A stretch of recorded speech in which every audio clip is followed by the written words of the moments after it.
From the I Member Media Sonoran Desert Studios.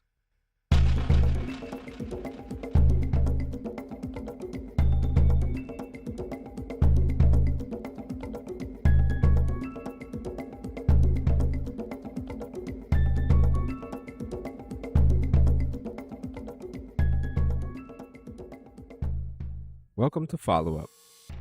For those out there who do not already know who I am, they named me Michael Wood. At this point, I am unsure how to title myself, but public educator does feel the most appropriate, despite the tinge of pretentiousness. Philosophically, I am focused on the why of things and how they end up affecting our societies and fellow human beings. This perspective has meant a focus on the systems of American policing because of the evolution from my postgraduate studies, public service, a career as police, and military service. Currently, I feel that I have failed at communicating my messages and intentions. I have some speculation as to why, such as that one of the premises of my position is that much of the knowledge we could point to was only valid in that specific time and social climate. By the time what worked is understood, the environment has changed so much that the applicability is past its time, and this difficult truth is particularly so in my field of police management. In policing, I am not just saying that what we know is outdated. I am saying that our philosophies were going in the wrong direction, have been harmful to the strengthening of social bonds, and are corrupted fruits of a poisonous tree. Policing is often misunderstood in scholarship, and the general public has a dangerous hallucination of what policing is and what the data means. Every person that talks about crime data is relying on measurements disconnected from what they allege to indicate. Crime is a measure of police activity, not citizen activity. The FBI crime databases, which we so commonly reference, are an unstandardized tally of some of what some police reported as a crime. I know we have accepted as conventional wisdom that police fight crime, but in reality, they document crime in this system, are paid to do so, and the praise of a great police is based on highest number of crimes with the greatest number of humans in prison cells for those created crimes. In this organizational direction, one cop will find one crime, and two cops will discover two crimes. Much of what we do know comes from other fields. If police are supposed to be fighting this air quotes crime, then riddle me this. The four strongest correlations to violence are environmental poisoning, inequality of resources, local instability, and the presence of police. These four things are the only things we can morally fight with state-sanctioned violence, and there is not a single American police department fighting these causations.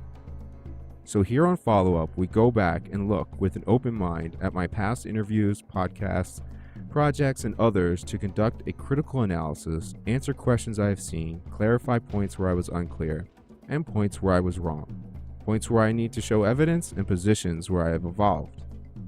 It has been a long time, and I am going to listen to these interviews forgetting most of what I said.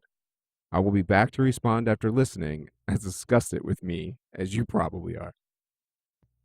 Unintentionally, I have nearly killed myself multiple times in the last few years and learned a ton from travel in this country. But there's a lot to learn, and we cannot do it alone. Let's go on this journey and grow together.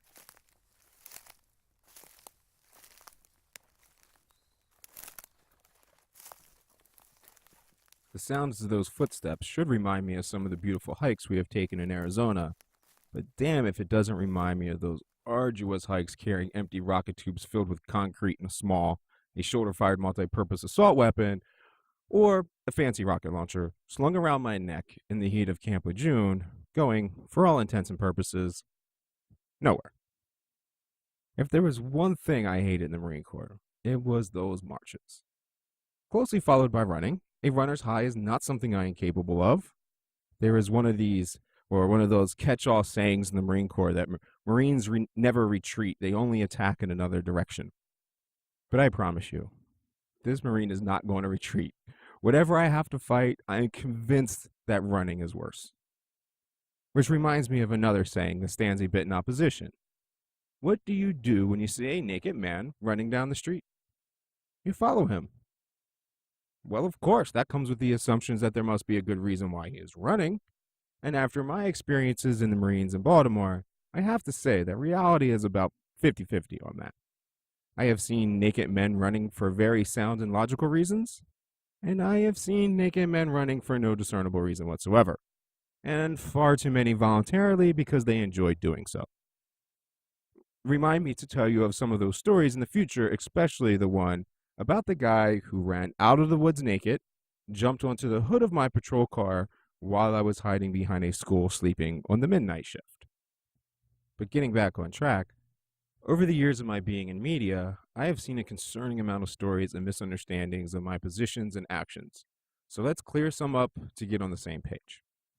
I am adamantly against labels and categories of divisions in human beings. Now, I must use them quite often because of the culture in which we exist, but I will keep trying to find ways to not use those labels, and I implore you to do everything you can to stop using them as well. If there are any labels I am close to, if you need that for understanding, is being a humanist, and I have a generally postmodernist perspective. By humanist, I mean very strictly, I care about humans before all others when it comes to policy. I would not choose the life of some stranger over my dog, I will admit that, but you should not condone that or find it legally acceptable. I do not care about the earth. I care that the earth is how we want it. If all the tigers and rhinos have to die so we can prosper, sorry, tigers and rhinos. Just like sorry, Neanderthals and whoever else, but we are surviving. I'm Team Human. I hope you can join that team as well. Otherwise, what team are you on?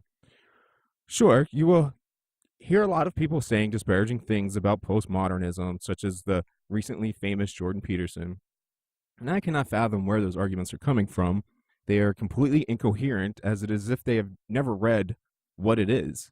It comes up most with me because social constructs and their understanding is tied to postmodernism, so maybe it is some unconscious mechanism to defend their preconceived beliefs. I do not know, but let's just go over a couple of definitions that do not come directly from me. From Encyclopedia Britannica, how about that? Quote, in Western philosophy, a late 20th century movement characterized by broad skepticism, subjectivism, or relativism, a general suspicion of reason, and an acute sensitivity to the role of ideology in asserting and maintaining political and economic power, while encompassing a disparate variety of approaches. Postmodernism is typically defined by an attitude of skepticism, irony, or rejections toward the meta-narratives and ideologies of modernism, and often calls into question various assumptions of Enlightenment rationality. Common targets of postmodern critique include universalist notions of objective reality, morality, truth, human nature, reason, language, and social progress. Postmodern thinkers frequently call attention to the contingent or socially conditioned nature of knowledge claims and value systems, situating them as products of particular political, historical, or cultural discourses and hierarchies. Accordingly, postmodern thought is broadly characterized by tendencies to self-referentiality and epistemological and moral relativism, pluralism, subjectivism, and irreverence.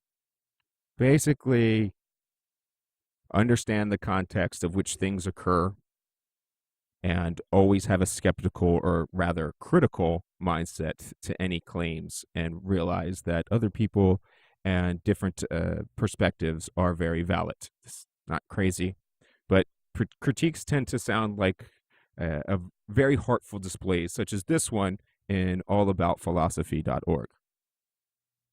Postmodernists do not attempt to refine their thoughts about what is right or wrong, true or false, good or evil.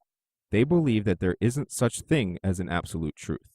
A postmodernist views the world outside of themselves as being an error, that is, other people's truth becomes indistinguishable from error. Therefore, no one has the authority to define truth or impose others his idea of moral right and wrong.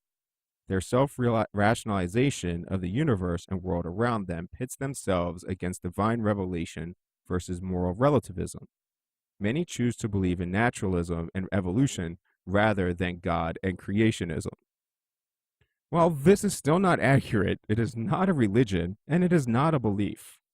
Postmodernism is the awareness of our perspectives being limited and that the organization of society influences our behaviors. How in the hell can you object to that? Bueller, Bueller, someone, anyone? I would love to understand. In regards to police reform, I have primarily been trying to professionalize policing to the point of creating a new field called police management. That goal requires an entirely new vision of what policing is because of what my scholarship revealed to me. The underlying setup of American policing and most others is in three pillars, which makes an overall benefit to society impossible. The good that does come is only from the humanity of individuals taking a personal risk and mitigating the harm of the system. The foundations are the first pillar, the creation and maintenance of oppressed classes from which resources are extracted to institute the oppression. Pillar number two is the valuing of superior class property over the lives of oppressed classes. And pillar number three is the continued genocide of the indigenous nations of North America. I will include links in the notes for easy follow-up referencing so you can explore this further. But ultimately, the evidence suggests that any use of state violence belongs under public health. But to be pragmatic, I developed a model called civilian-led policing, which uses long-established social and business science to create a self-correcting framework where the existing infrastructure of the police department can move towards that goal. Policing, as we have institutionalized it, is about telling the people what they will do. And that is a tyrannical structure with an Orwellian future of mass surveillance, overcriminalization, and predictive policing. Putting that system in the trash where it belongs and replacing it with a model like civilian-led will allow us to shift the focus to the four most potent correlates I have found to violent crime, which no department is currently fighting and really cannot with the current institution. These four correlates are, in order, number one, environmental poisoning, most represented through lead poisoning. Children are poisoned with lead, their development essentially mutated with an increased propensity for violence, and 20 years later you have violent crime as they enter adulthood. The 1972 Federal Corporate Average Fuel Economy Standards, the CAFE laws, ordered the removal of lead from gasoline, and the process began reducing the lead poisoning of the nation, and voila, the national crime reduction is reflected in parallel with the lead levels with a 20-year delay. Around the same time, the public health agencies of New York City began to gain traction in lead abatement and never led up to that point that, surprise, the 20-year delay was even more dramatic and effective in New York. And that trend continued to today, where they have some of the lowest lead levels in the nation, and guess what? They are the safest city in the nation. Yet the public discourse acts like this is some mystery. The scientific literature understands this very well. Not just in America, this is true worldwide, as things which are true tend to be. Britain has also conducted quality lead and crime studies with the same conclusions. Now, some cities such as Baltimore, Camden, Oakland, Chicago, Philadelphia have done little to nothing to fight environmental poisoning, arguably worsening it, and other causational factors, such as the number two correlation, income inequality. It is not poverty. Many think poor communities, but that is readily disproven. There are thousands of examples of completely poor yet peaceful communities all over the globe. Guess what else those cities with continuing violent crime issues have? No middle class and in-your-face dramatic inequality. The third correlate is local instability. This is often referred to and cited as the fatherless home statistic, which is misleading in that the real-world stat was married, not actually active in the child's life, but this is a symptom of local instability from a variety of factors, one of which, the obvious results of over-policing, is fathers removed from homes and placed in cages. Due in part because of that fact, with the additional justifications, the fourth correlate is the police themselves. The increased presence and activity of police is directly correlated with, yes, increased violence. So we must fight these things, and that includes what would be the obvious end goal, police abolishment, at least in the sense of comply or die state violence. Now, I'm also for full legalization of drugs, not in some hyperbolic reading, legal in the sense of placing their regulations in the hands of the public health field. Even when the extremely bad happens under this circumstance, like the current opioid crisis, The truth is that there was less harm being done when doctors were criminally issuing opioids. The known quantities, quality, pharmacological quality meant that people were not overdosing at such rates. The great harm came with the crackdown being done via state violence, and now people obtain opioids from street dealers, funding the black market drug trade and fueling drug violence. Remember that inequality thing we just mentioned? And be treated with homemade concoctions, many overdoses because of the use of fentanyl, a much more powerful opioid. There is much to there's a lot of nuance to this discussion, of course, but we are just supposed to be establishing some baselines here. So all of this stuff was legal at one point in time, and the world did not fall apart. If I could order crack on Amazon, it would not find its way into my in-basket or my cart. From what I can analyze, addiction is the root. The addictive behaviors are rather independent of the way in which the addiction comes to fruition. For some, it may be drug use. For others, it can be work, exercise, sex, cleaning, anything imaginable. Decriminalization is a half measure with racially disproportionate outcomes, and there is harm reduction among the privileged, but where needed the most, in quality control to mitigate overdoses and to decrease in violence, then decriminalization does very little, if anything, as the blood market, Freudian slip, as the black market and violence persist. That income inequality and local instability grows, and in the long term, those benefits could be erased, or the policy could make things worse. For some things, you just must go all the way, and the CDC and medical scholars will answer these questions much better than you or me, and certainly much better than state violence at the end of a gun. I have become somewhat known for gun arguments, but funny we do not say drug control as we do gun control, but anyway. And this is mainly fueled by the Joe Rogan podcast, where it was discussed without any intention, and we will go over that interview in this podcast series later. But mainly, like all of my other philosophies, I believe we must make decisions based off the information we have now. So I really do not care that John Adams said it or Benjamin Franklin. Is it right? Does it apply today? And hell, even they put amendments in to change it because they know that they did not have it right forever. That's how we got to the Second Amendment, by the way. So in modern day, can you defeat the most significant military force to ever exist? No. Should you be able to hunt? Yes, of course. Capable hunters have everything they need in a bolt action rifle. If you can't put it down with a bolt action, don't call yourself a hunter. Should you have the right to home defense? Yes. But shotguns are the superior home defense weapon. No question about it. So, I think a new amendment is needed to give hunters and some home defense a specific right. And those rights would really be darn good for doing the small terrorist-style attacks we would have to do in guerrilla warfare against the government. Appealing to the past to do more than inform our perspective is just irrational. Can you imagine if you actually believe that as a matter of principle, instead of when it fit a particular narrative you want it? Why don't many of us want to drive the cars proposed by Duria Motor Wagon Company in 1893 or Henry Ford's 1986 quadricycle? Or how about this? My 90s people out there, remember those Mustang GT 5.0s that so many loved? They are not so great.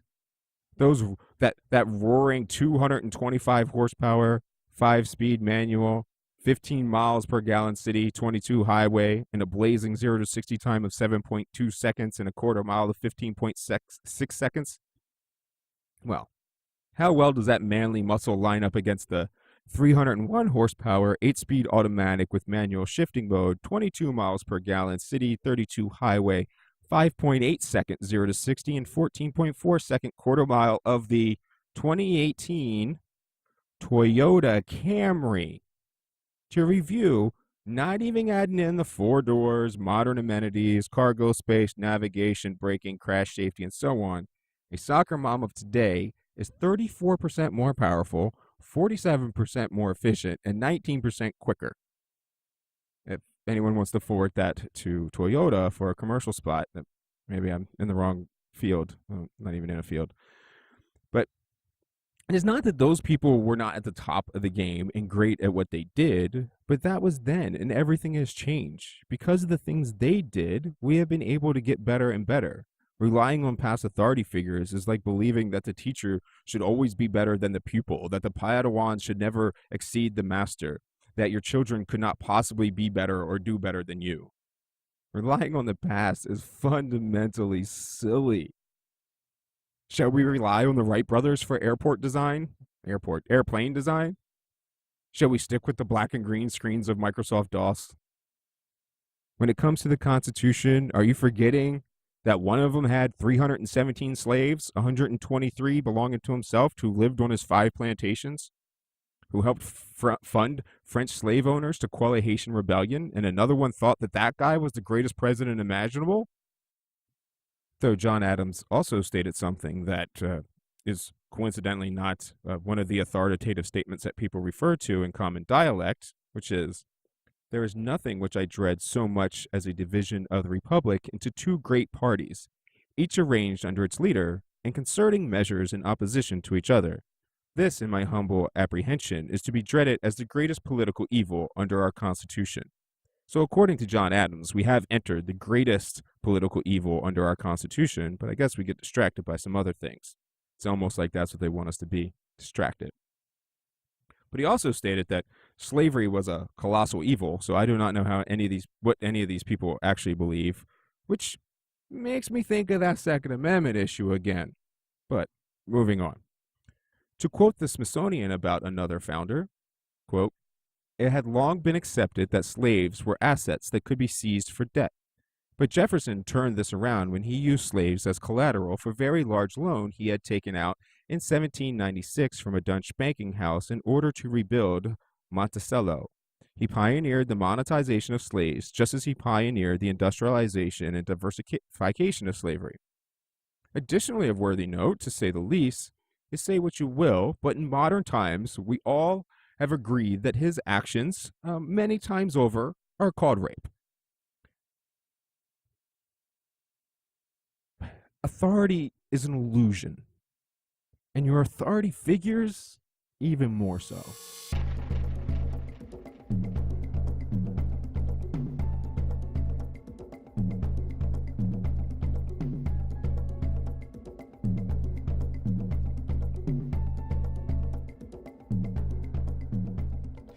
So hopefully that just clears up some of my positions, and it will be interesting to see what I said before or have evolved on. In this podcast series from iMember Media, we will take those previously mentioned past interviews or documentaries or whatever and explain the backstory of how the event came to be and how the relationship has progressed or not. Most of these are not, by the way. I do not get on much media more than once, as they really do not like me. I do not know what it is for sure. I am professional with them, always on time, and give good interviews. But from TYT to Thaddeus Russell to Jimmy Dore to Karen Hunter, they get angry at me, lie about me. It's wild. So far, the libertarians and Jesse Lee Peterson have been the only ones consistently open to dialogue. I mean, I know it's me, but I don't know if it's my fault, if that makes any sense. After that discussion, we will have a song of the episode and briefly discuss how the song feels, the interpretation of meaning, and how that applies. Then we will get into the main segment, play or reference the subject matter, and come back to provide my first thoughts, points of clarity, point out things I found objectionable or I've heard others disagree with, and go over some of those with supporting arguments, additional facts or references, where I am now with that subject matter, and then wrap it up for the next topic. We are going on a journey together, and it doesn't matter when you begin to join in because the time has been captured as we go. The marvel of technology. So please hop aboard, come along to the castle Hugginson.